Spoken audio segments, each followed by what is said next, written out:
자비하신 우리의 아버지 하나님, 우리에게 베푸신 모든 큰 사랑과 은혜를 감사드립니다. 역사의 어둠이 가까이 오는 석양볕에 사는 저희들에게 일할 수 있는 일터를 주시고 또 일거리를 맡겨 주셔서 저희들에게 귀한 직분 허락하신 것을 감사드립니다. 이때를 잘 헤아리고 분별하는 지혜로운 종들이 되게 하여 주시옵시고, 주의 말씀을 거울 삼아 저희들이 하여야 할 일을 발견하고 그 일에 힘써 최선을 다하는 저희들 되게 하여 주옵소서. 오늘 말씀을 통하여 깨달음을 주시고 하나님의 그 손길을 역사를 통해서 보게 하여 주옵소서. 예수님의 이름으로 기도합니다. 아멘. 오늘은 다니엘서 7장 네 번째 시간으로 큰 천리를 가진 로마 제국이라는 제목을 붙이고 저희들이 오늘 공부하려고 합니다. 제가 여러 번 반복해서 말씀드린 대로 다니엘서 7장은 다니엘이 생존하였던 바벨론 시대로부터 세상 끝날에 이르기까지의 인류의 역사를 조감한 것이 다니엘서 7장의 내용입니다.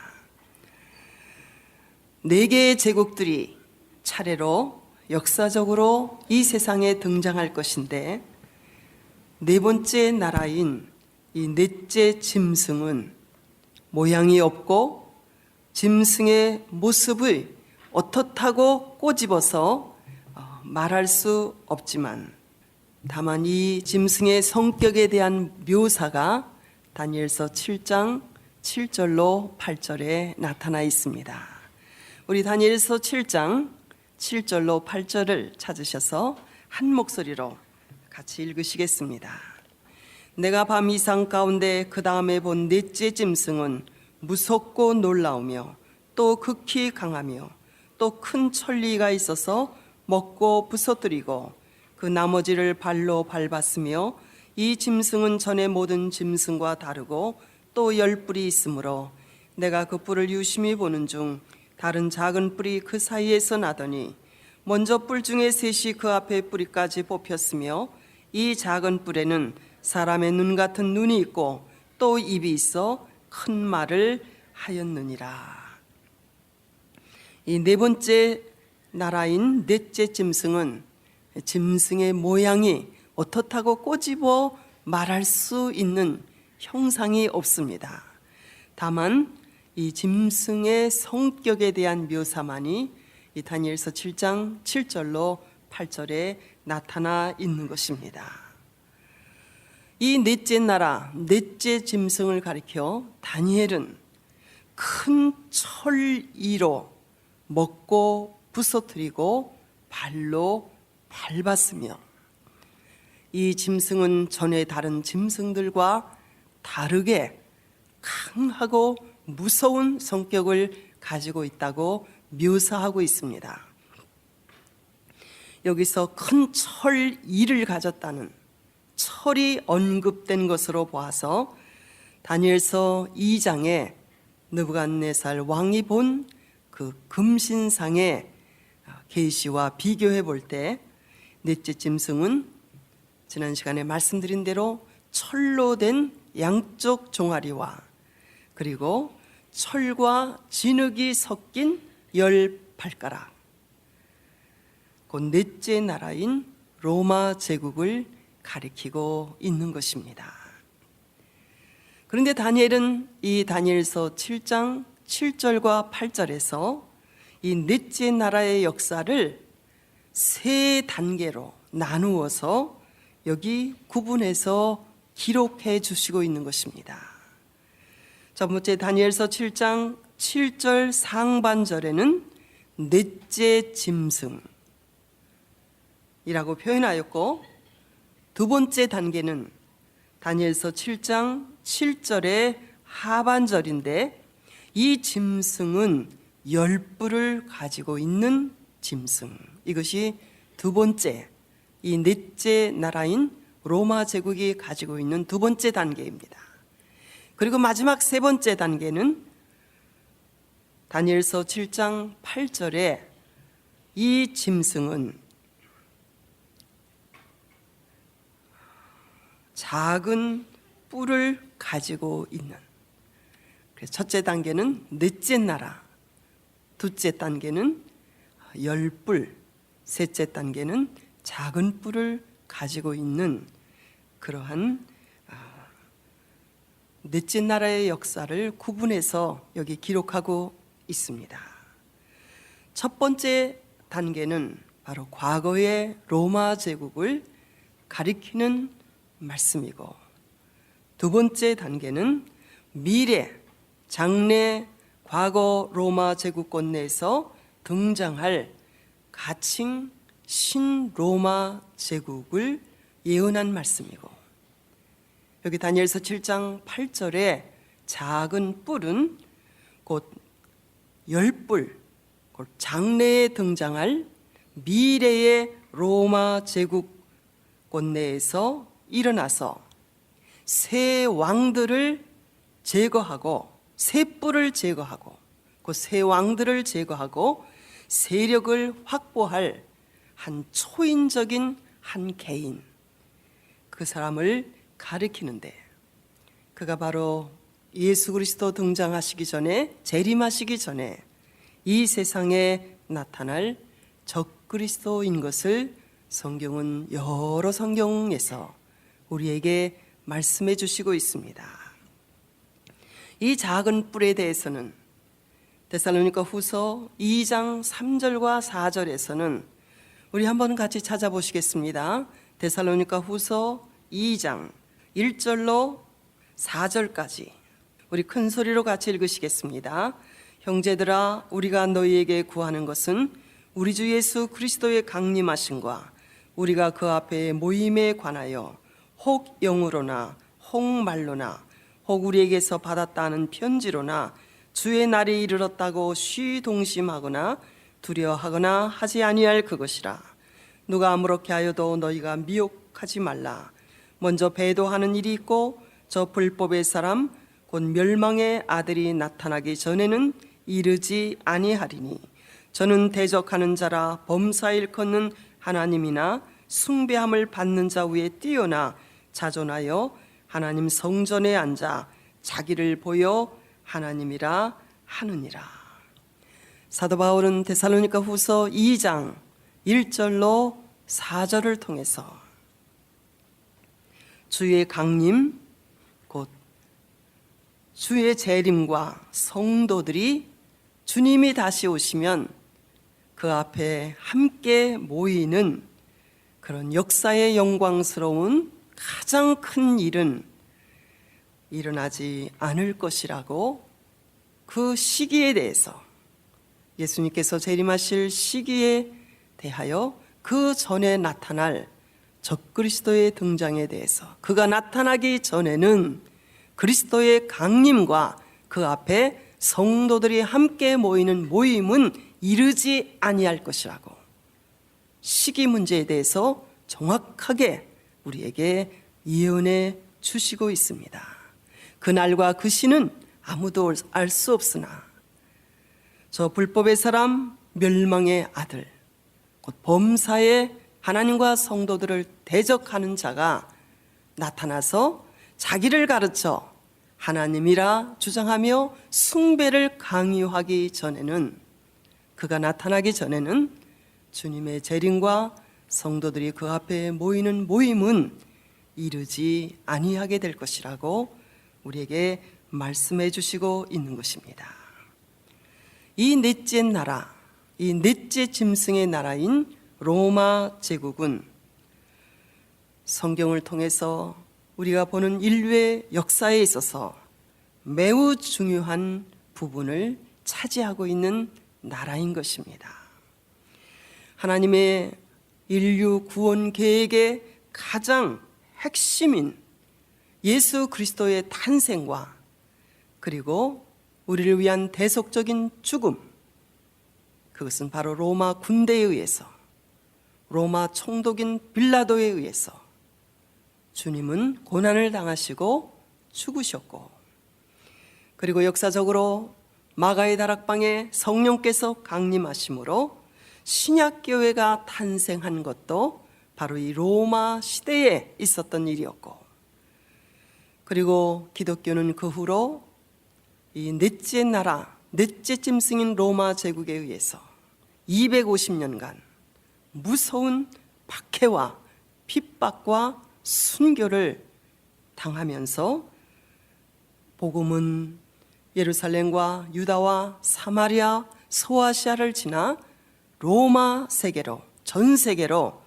전파되었고, 그러는 와중에 사도 베드로와 또 사도 바울과 예수님의 제자들 중에서 사도 요한을 제외한 모든 제자들과 속사도들이 거의 다 이 시대의 로마 제국의 권세에 의해서 순교를 당하였던 것입니다.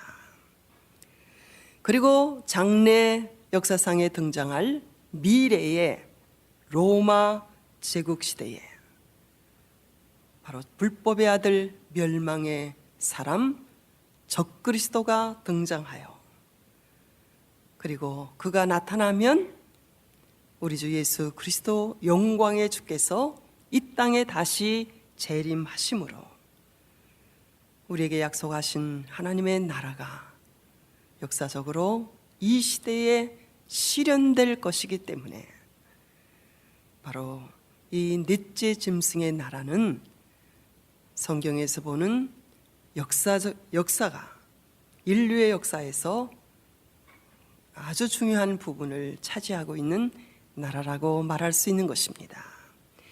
오늘 저희는 이 넷째 짐승의 첫 번째 단계인 과거 로마 제국에 대해서 저희들이 이 시간 알아보려고 하는 것입니다.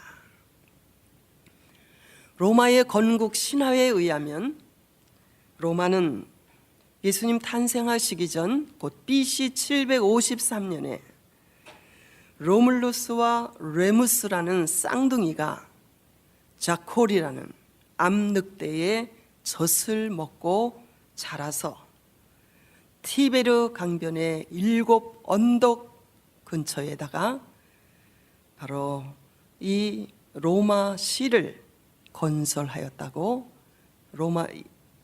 로마의 건국 신화는 우리에게 알려주고 있습니다. 그래서 여러분이 로마를 방문하시면 그 로마의 역사 박물관에 들어가시면 이 자콜인 큰 암늑대가 새카만 동상으로 조각되어 있고, 그의 젖을 빨고 있는 이 루물러스와 레무스, 이 쌍둥이 두 형제의 모습을 조각하는 것을 여러분이 볼 수 있습니다. 저는 한 30년 전에 로마를 처음 방문하고 그 장면을 목격하였는데 제가 받은 충격은 아주 너무나 섬찟하고 아주 무서운 것이었습니다. 이 7 언덕 위에 세워진 로마시는 그때로부터 지금까지 로마의 수도로서, 과거 로마 제국의 수도로서, 현재는 이탈리아의 수도이지요. 영원한 도시, 곧 Eternal City of Seven Hills, 7 언덕 위에 세워진 영원한 도시 로마로 지금까지 불리워지게 된 것입니다. 로마는 그리스와 마찬가지로 처음에는 조그마한 도시국가로 출발을 했습니다. 그러나 이 로마는 강력한 큰 철의를 가지고 전 지중해 세계를 다 부수고 먹어버리고 점령하였고, 그리고 정복하고 통합하여 점점 소아시아와 유럽과 아프리카 3대륙에 걸친, 소아시아, 아시아 대륙과 유럽 대륙과 북아프리카 이 3대륙에 걸친 거대한 제국을 이루었습니다. 이제까지 역사적으로 세상에 일어났던 나라 중에서 로마 제국만큼 그렇게 넓은 영토를 점령하였던 나라는 아직까지 역사상에 없었습니다. 과거 로마 제국 영토에 해당하는 나라들을, 현재의 어떤 나라들이 과거 로마 제국의 영토로 점령당한 지역이었는가를 제가 소개해 드립니다.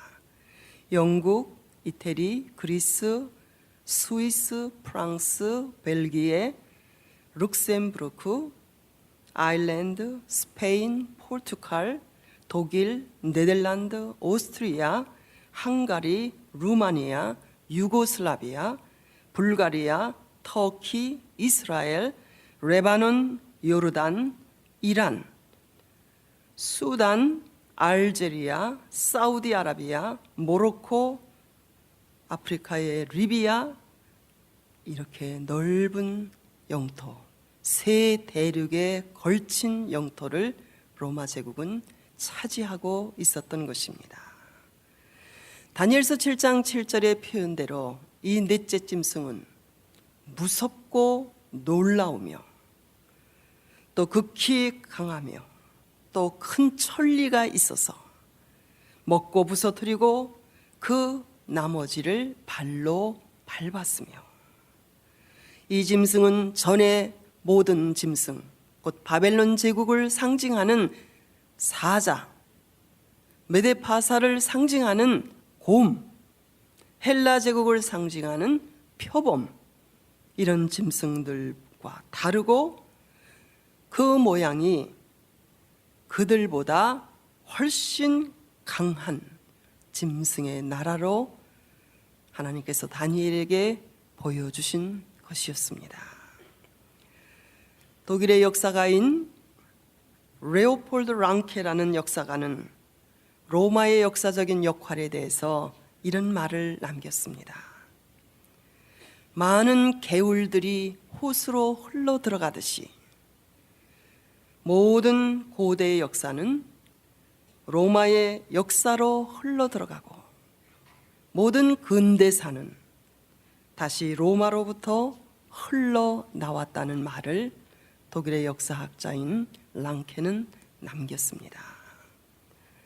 고대 로마는 도시국가의 형태로 처음에는 성장하기 시작해서 처음에는 정치적으로는 공화정을 수립했습니다.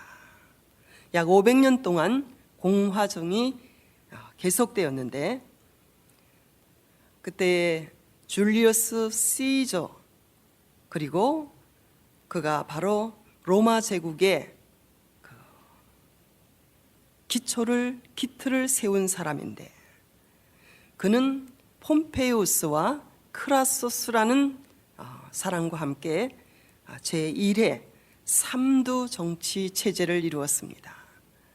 이런 역사적인 내용은 여러분이 학교 다니셨을 때, 고등학교 다니셨을 때 다 배우셨을 것입니다. 제가 왜 과거 로마 역사의 이야기를 이렇게 쭉 끄집어내는가 하면 바로 이런 것들이 다 성경과 깊은 관계가 있기 때문인 것입니다. 이 첫 번째 3두 정치, 줄리어스 시저와 그리고 폼페이우스와 크라소스가 제1의 3두 정치를 이루고 있었을 때, 이때 폼페이우스라는 장군이 동방 지역을 정복했는데, 그는 그때에 바로 유단 나라를 BC 63년에 폼페이우스에 의해서, 그 당시 유단 나라는 마카비 전쟁을 통해서 겨우 헬라에서 독립해서 이제 독립 유단 나라를 세우고 이제 한참 평화 시대를 구가하고 있었을 때, 곧 바벨론 제국에서 메데파사의 통치를 받다가, 그 다음 메데파사가 멸망당한 후 헬라 지배를 받다가 헬라에서 독립해서 이제 유다 나라를 이루고 하스모니안 왕조 시대에 바로 BC 63년경에 로마의 폼페이우스가 유다를 쳐들어와서 점령하였고, 그때로부터 유다는 약 500년 동안 로마의 지배를 받게 되었던 것입니다. 이 줄리어스 시저라는 사람은 역사적으로 아주 중요한 인물입니다. 왜냐하면 그는 갈리아 지방, 지금의 프랑스 지방입니다. 그 지방의 총독으로 임명을 받아서 이 줄리어스 시저는 영국을 점령했고, 그리고 독일 지역과 벨기에 이 유럽 지역을 그가 로마 그 지역으로 합병을 하고 통합을 했습니다. 바로 그를 통해서, 줄리어스 시저를 통해서 로마 문화는 곧 그리스 문화입니다. 로마는 헬라, 곧 그리스를 점령했지만 헬라는 문화적으로 로마 제국을 점령했다는 말이 있을 정도로 바로 로마의 문화는 그리스의 문화입니다. 그리스의 문화는 또 따지고 들어가 보면 전부 바벨론과 애굽에서 영향을 받은 문화입니다. 이 그리스 로마 문화가 줄리어스 시저를 통해서 유럽 지역에 이식이 되었다는 것입니다. 그래서 바로 이 로마 제국 시대에 유럽 문화에는 두 가지 큰 유럽 문화를 이룬 두 기둥, 두 줄기가 있는데, 그것이 첫 번째가 이 그리스 로마 문화이고, 또 하나가 나중에 기독교가 이 로마 제국을 통해서 유럽으로 들어가서 유럽이 복음화 될 수 있는 그런 준비 작업이 바로 줄리어스 시저를 통해서 그 유럽이 정복됨으로 로마의 문화가 들어가므로 후에 기독교가 유럽으로 들어갈 수 있는 기틀이 잡혔던 것입니다. 그래서 사도 바울이 가이사랴에서 배를 타고 죄수의 몸으로 쇠사슬에 매인 채 로마의 황제인 네로 황제에게 재판을 받으러 배를 타고 지중해에 있는 항구 도시인 가이사랴를 떠났을 때, 로마를 향해 떠났을 때, 영국의 유명한 역사학자인 아놀드 토인비는 사도 바울을 태우고 간 배는 유럽의 기독교 문명을 싣고 간 배였다고 그는 말하였던 것입니다. 그러나 줄리어스 시저는 그의 가장 가까운 친구인 브루투스, 그는 공화주의자였고, 혹시 줄리어스 시저가 황제가 되면 독재 정치를 할까봐 사랑하는 친구 줄리어스 시저를 그는 칼로 암살을 했습니다. 그래서 로마는 줄리어스 시저가 죽은 후에 제2차 삼두 정치가 이루어졌는데, 그때 줄리어스 시저의 양 아들이었고 상속자였던 옥타비아누스라는 사람하고 안토니우스라는 사람하고 그리고 또 레피투스라는 이 세 사람이 제2의 삼두 정치를 이끌게 되었던 것입니다. 줄리어스 시저의 상속자요 양아들이었던 옥타비아누스와 안토니우스 장군 사이에 세력 다툼이 일어났는데, 그 유명한 지중해상에서 일어난 악티움 해전이라는 전쟁을 통해서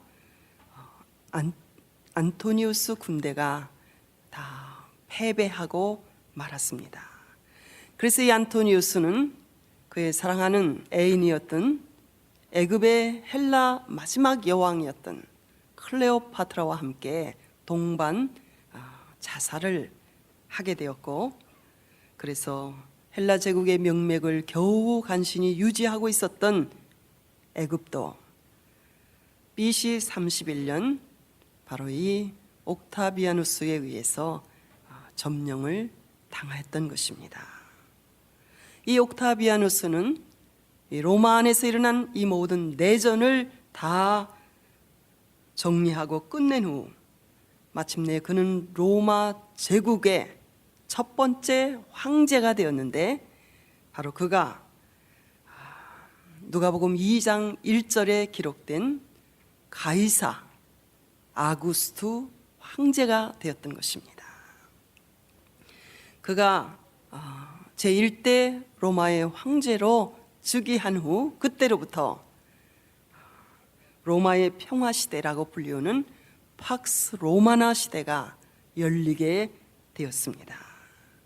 그래서 그때로부터 모든 길은 로마로 다 통하게 되었고, 또 로마 제국이 점령한 모든 나라들은 다 그리스어, 헬라어를 통상적인 생활 용어로 사용하였기 때문에 바로 복음이 그리스도께서 세상에 오실 때가 준비되었으므로 잘 닦여진 로만 로드를 통해서, 그리고 그때의 많은 나라 사람들이 한 나라의 언어로, 헬라어로 다 언어가 통일되었기 때문에 복음이 전 세계로 전파될 수 있는 그러한 기틀과 기반이 준비됐음에, 그래서 갈라디아서 4장 4절에는 우리에게 말씀하시기를 때가 참에 이 모든 준비가 다 끝나고 때가 참에 하나님이 그 아들을 여자에게서 낳게 하셨다고 성경은 우리에게 말씀하시고 있는 것입니다. 우리 누가복음 2장 1절 우리 한번 같이 찾아보시겠습니다. 예수 그리스도의 나심에 대하여 성경은 우리에게 이렇게 기록해 주시고 있습니다. 누가복음 2장 1절로부터 5절까지 우리 같이 읽으시겠습니다. 이때 가이사 아구스도가 영을 내려 천하로 다 호적하라 하였으니 이 호적은 구레뇨가 수리아 총독되었을 때에 첩번한 것이라. 모든 사람이 호적하러 각각 고향으로 돌아가매 요셉도 다윗의 집 족속인 고로 갈릴리 나사렛 동네에서 유대를 향하여 베들레헴이라 하는 다윗의 동네로 그 정혼한 마리아와 함께 호적하러 올라가니 마리아가 이미 잉태되었더라. 바로 누가복음 2장 1절에 기록된 가이사 아구스토에 대해서 이제 여러분이 확실하게 그가 어떤 인물인지 잘 이해가 되시지요? 사실 저는 제가 어렸을 때 이 다음에 크면 제 꿈은, 제 소망은 역사 선생님이 되는 거였습니다. 성경을 공부하다 보니까 너무 역사가 재밌어가지고 저는 제 소망이 고등학교 역사 선생님이 되는 것이 제 꿈이었습니다. 하나님께서는 이렇게 또 다른 방향으로 저를 인도하셔서 또 제 꿈도 소망도 이루어 주셔서 성경 공부를 통해서 역사 공부도 함께 할 수 있도록 하나님께서 또 이렇게 은혜를 주신 것 같습니다. 바로 이 시대에, 이때에 인류의 구원자이신 예수 그리스도가 로마의 초대 황제인 가이사, 곧 케사르, 시저라는 뜻입니다. 황제라는 뜻입니다. 옥타비아누스가 황제 위에 올라간 후에 그의 이름을 가리켜서 그의 이름을 아구스투스라고 그렇게 부르게 된 것입니다. 이때 당시 로마는 폼페우스에 의해서 유다 나라를 점령한 후 직접 유다를 다스리지 않고 로마 제국의 신임과 환심을 샀던 헤롯 대왕으로 분봉해서 팔레스틴 지역의 통치를 그에게 맡겼던 것입니다. 바로 이 헤롯 대왕이 팔레스타인 땅을 다스리고 있었을 때에 예수 그리스도께서 이 세상에 오셨던 것입니다. 로마 제국에서는 인두세가 굉장히 중요한 로마 제국의 재정의 그러한 근원이었기 때문에 정기적으로 이 인두세, 사람 머릿수를 세서 세금을 부과하려고 정기적으로 인구 조사를 하였던 것입니다. 그래서 로마 황제 아구스토스가 각 사람은 자기 고향에 가서 그 인구 조사를 위해서 다 호적하라는 명을 내렸기 때문에 요셉도 다윗의 자손인 고로 그의 고향인 베들레헴으로 정운한 마리아와 함께 나사렛에서 베들레헴으로, 나사렛은 갈릴리 지방에 있어요. 그리고 베들레헴은 유다 지역에 있습니다. 그래서 북쪽 갈릴리 지방에서 그 만삭이 된 마리아를 나귀에 태우고 먼 길을 걸어서 베들레헴까지 호적하러 갔다가 여관에 많은 사람이 한꺼번에 몰려들었기 때문에 방을 얻지 못하여 굴 속에, 짐승들이 거처하는 굴 속에서 예수 그리스도를 예수 그리스도는 그곳에 탄생하시게 된 것입니다. 이것이 바로 미가서 5장 2절에 미가 선지자를 통해서 예언하신 말씀대로 에브라다 베들레헴은 유대 고을 중에 그 당시에 아주 별로 알려지지도 않는 작은 고을이었지만 그곳은 다윗의 고향이었습니다. 이곳에서 통치자이신 예수 그리스도가 탄생할 것이라고 예언하였는데 그분은, 그의 근원은, 그의 근본은 태초로부터 계신 자요 상고부터 영원전부터 계신 분이 베들레헴에 탄생할 것이라고 예언한 말씀이 이때에 응하여졌던 것입니다. 헤롯 대왕은 혈통적으로 그는 유대인이 아니었습니다. 그는 에돔 족속이었고 에스글론 출신의 사람이었어요. 그래서 유대 민족으로부터 유대 왕조에, 유대의 왕으로 올라가려면 유다 자손이어야 되는데, 유다 지파에서 태어난 유대인이어야 되는데 헤롯 대왕은 유대인의 혈통을 타고나지 않았기 때문에 정통성이 없다고 유다 사람들이 다 그를 싫어하고 그를 신임하지 따르지 아니했습니다.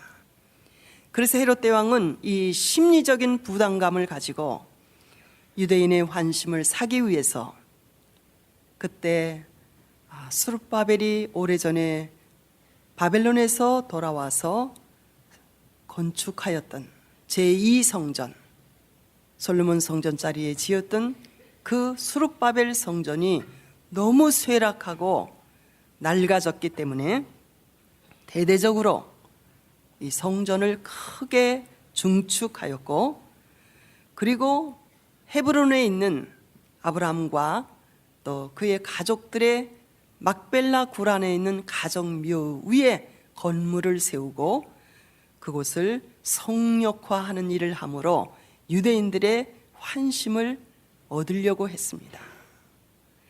그러나 그 일을 통해서도 유대인의 환심을 헤롯 대왕은 얻지 못하였습니다. 그래서 그는 너무 불안감과 피해의식에 사로잡혀서 그는 죽기 전에 자기의 몸에서 태어난 세 아들이 다 자기 왕위를 노리고 있다고 의심하여 자신의 세 아들을 죽이기도 했던 그런 심리적으로 아주 불안한 왕이었습니다. 이런 상황에서 동방 박사들이 헤롯 왕을 찾아와서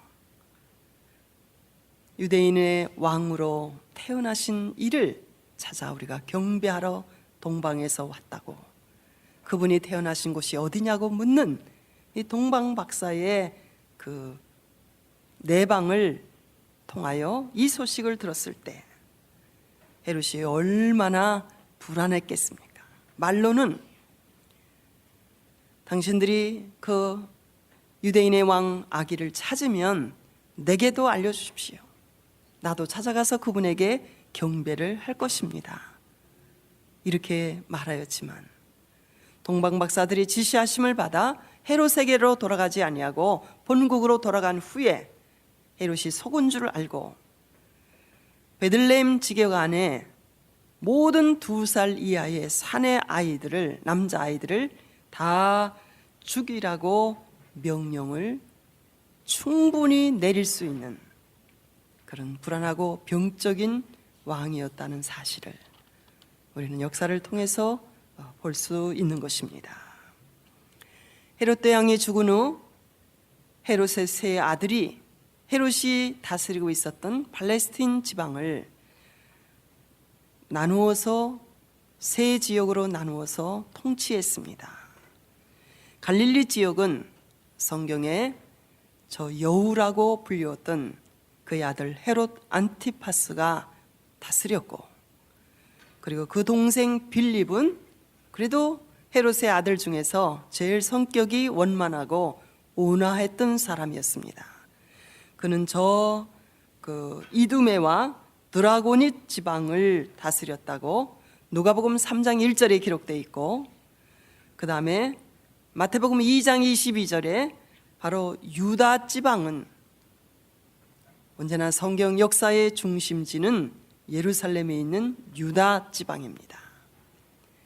바로 이 아켈라오라는 아들이 분봉왕으로 이 지역을 통치하였다고 마태복음 2장 22절에 기록되어 있습니다. 근데 이 유대를 다스렸던 아켈라오가 너무 악한 정치를 행함으로 유대 사람들이 크게 불만을 가지고 있게 되자 로마 제국은 그가 죽은 후에 AD 6년으로부터 오직 유다 지역만 로마 총독이 직접 총독부를 가이사랴라는 항구 도시에 세우고 6월절 같은 이런 명절에는 반란이 일어날까 봐 군대를 직접 예루살렘 성전 그 북쪽에 있는 안토니오 요새라는 곳에 로마 군대를 주둔시키고 로마 총독이 직접 유다 지역을 다스렸던 것입니다. 예수님을 재판하고 사형 언도를 내렸던 총독 빌라도는 5번째의 총독이었습니다. 이때 예수께서 공생애를 마치시고 로마 군병들에게 겟세마네 동산에서 기도하시다가 체포되어 빌라도 총독의 재판에 넘겨지셨고, 사형 언도를 받으신 후 고난을 받으시고 십자가에 못 박혀 죽으심으로 갈보리 언덕에서 전 인류를 위한 구속 사역을 다 이루시고 이때에 운명하셨던 것입니다. 예수님께서는 6월절에 어린 양으로 성경대로 오셔서 성경대로 죽으셨고, 그리고 성경대로 사흘 만에 부활하셨고, 오순절날에 약속하신 성령을 이 땅에 보내심에 마가의 다락방에서 기도하던 사도들이, 제자들이 약속하신 성령의 충만하심을 받고 그때로부터 신약 교회가 탄생되어 복음이 전파되게 되었던 것입니다. 그러나 AD 66년 폭군이었던 네로 황제가 로마 제국을 다스리고 있었을 때 북쪽 갈릴리 지방에는 열심당원들이 많이 살고 있었는데 로마 총독이 너무 세금을 많이 부과하고 악한 정치를 베풀고 유다 사람들을, 이스라엘 사람들을 괴롭힘에 반란이 일어났습니다. 그 반란을 가리켜 유대 전쟁이라고 부르는데, 예수님께서는 십자가에 못 박혀 죽으시기 전에 마지막 예루살렘에 오셨을 때 제자들이 이 헤롯 대왕이 아름답게 중축하였던 그 성전을 보고 제자들이 예수님 보시옵소서, 헌물로 꾸며진 이 예루살렘 성전이 얼마나 웅장하고 아름답습니까? 시골에서 올라온 제자들이 성전의 웅장함과 아름다움을 보고 놀라서 감탄하였을 때 예수님께서 이렇게 예언하셨죠. 보이는 성전 뒤에 보이지 않는 성전의 파괴와 예루살렘의 멸망을 바라보시면서 날이 이르리니 저 성전의 돌 하나도 돌 위에 겹치지 아니하고 다 무너뜨리우리라, 이렇게 예언하셨습니다. 이 말씀을 듣고 깜짝 놀란 제자들이 예수님께서 감람산 위에서 예루살렘 성전을 마주 대하여 앉으셨을 때 베드로와 요한과 야고보가 조용히 예수님 앞에 나와 물었습니다. 어느 때에 예루살렘이 멸망을 당하고 예루살렘 성전이 주님이 예언하신 말씀대로 돌 위에 돌 하나도 겹치지 않고 다 무너뜨리게 될 것입니까? 또 어느 때에 예수님이 다시 재림하실 것입니까? 그리고 또 어느 때에 세상 끝날이 이를 것이며 그 징조는 무엇입니까? 중요한 세 가지를 제자들이 예수님에게 질문했을 때 예수님께서 그 세 가지 질문에 대해서 대답하신 말씀이 마태복음 24장, 누가복음 21장, 마가복음 13장에 기록되어 있는데, 그것을 가리켜 감람산의 대화라고 성경학자들은 일컫고 있는 것입니다. 이때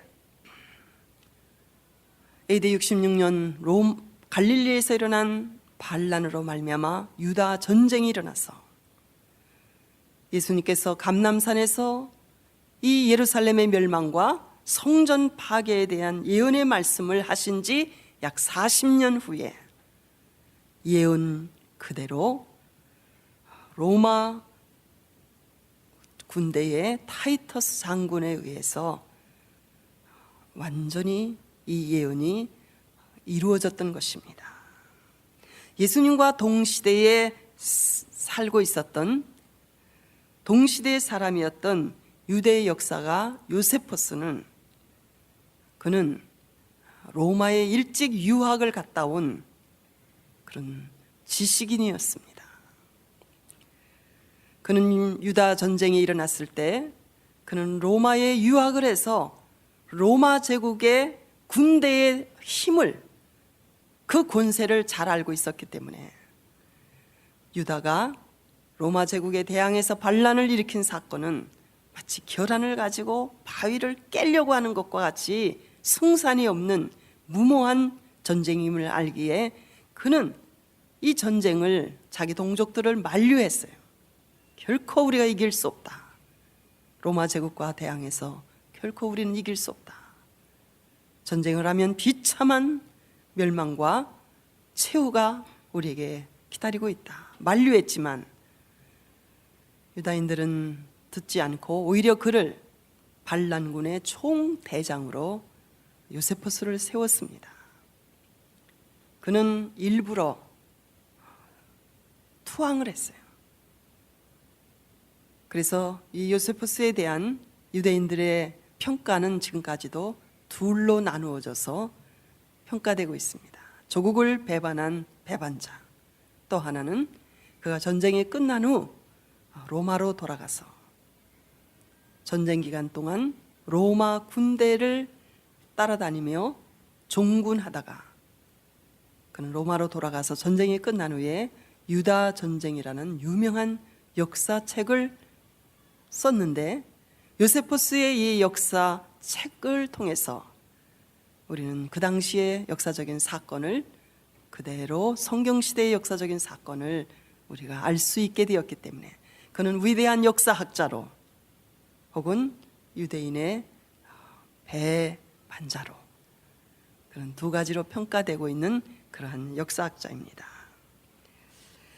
그는 그 일부러 투항을 해서 생포를 당해서 로마 군대의 총사령관이었던 네로 황제가 파견한 그 베스페시아누스라는 사령관 앞으로 끌려갔을 때 그는 그 앞에서 이런 예언을 했다고 합니다.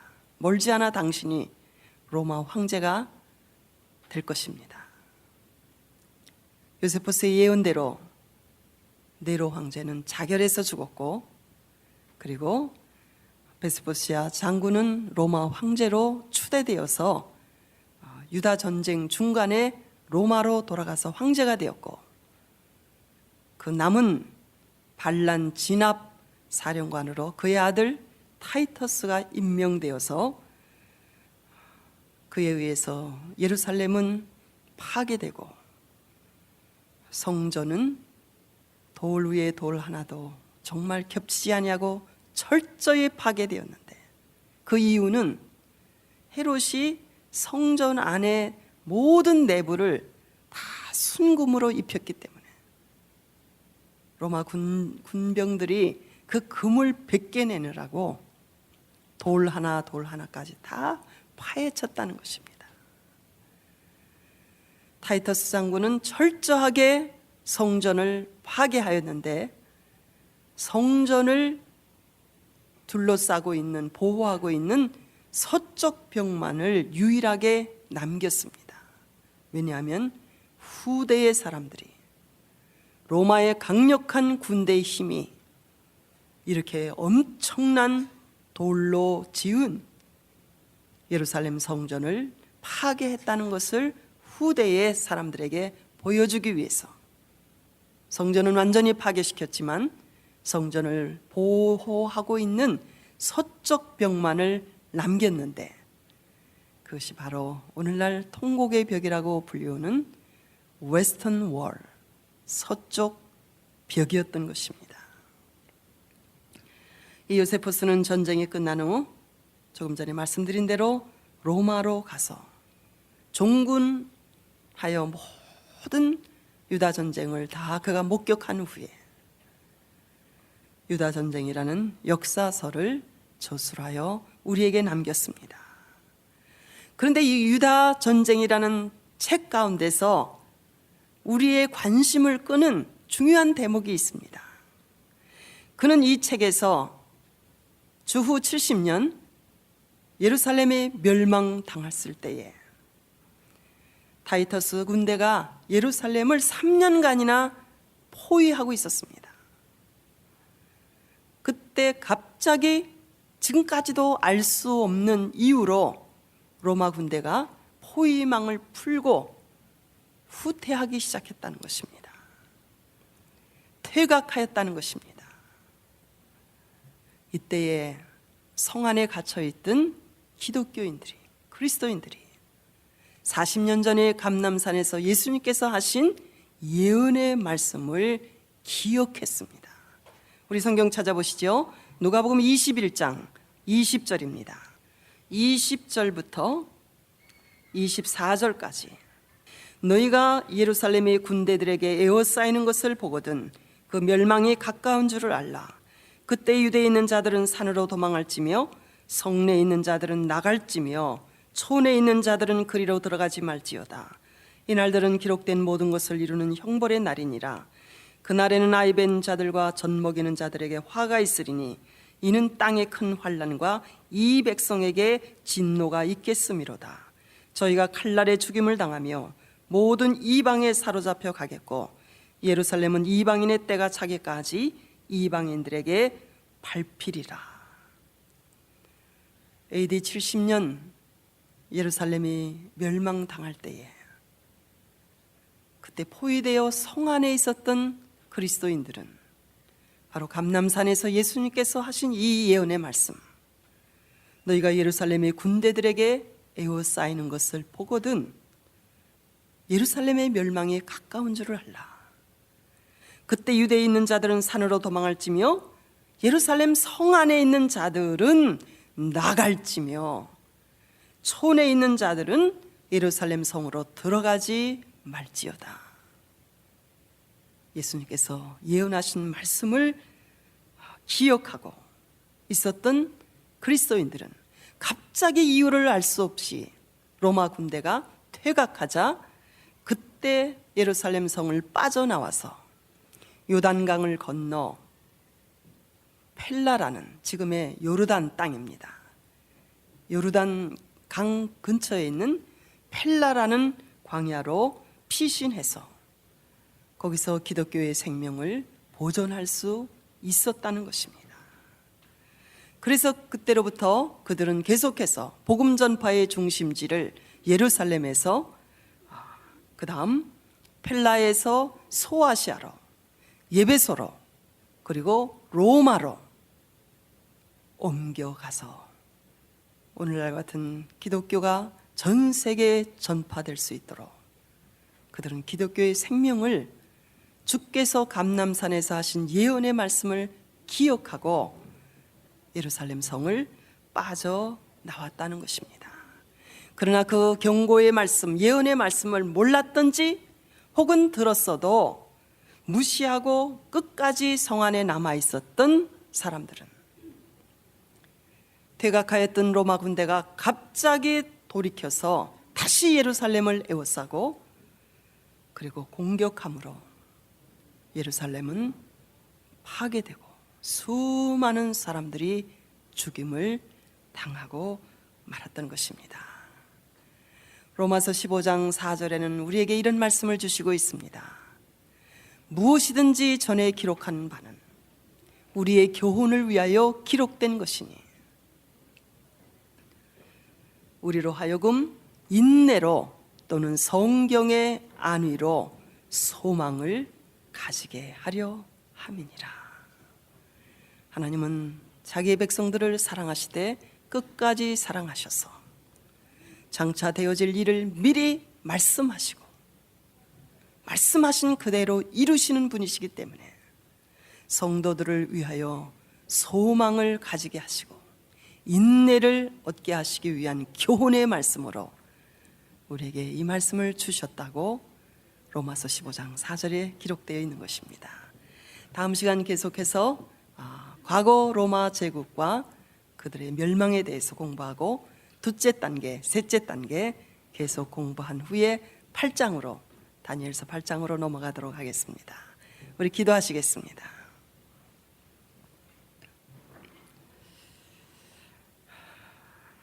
과거의 역사를 통하여 하나님의 손길을 저희들이 깨닫게 하시고 오늘의 이 시대를 진단하게 하시며 미래를 바라보고 준비하게 하시는 하나님의 놀라운 섭리를 인하여 주 앞에 감사를 드립니다. 지혜롭고 슬기로운 처녀와 같이 깨어 기름 등불 준비하였다가 주님이 신랑이 오신다는 소리를 듣고 기쁨으로 그분을 영접하고 오늘 우리에게 맡겨진 사명을 다 잘 감당할 수 있도록 저희들에게 은혜를 베풀어 주옵소서. 예수님의 이름으로 기도합니다. 아멘.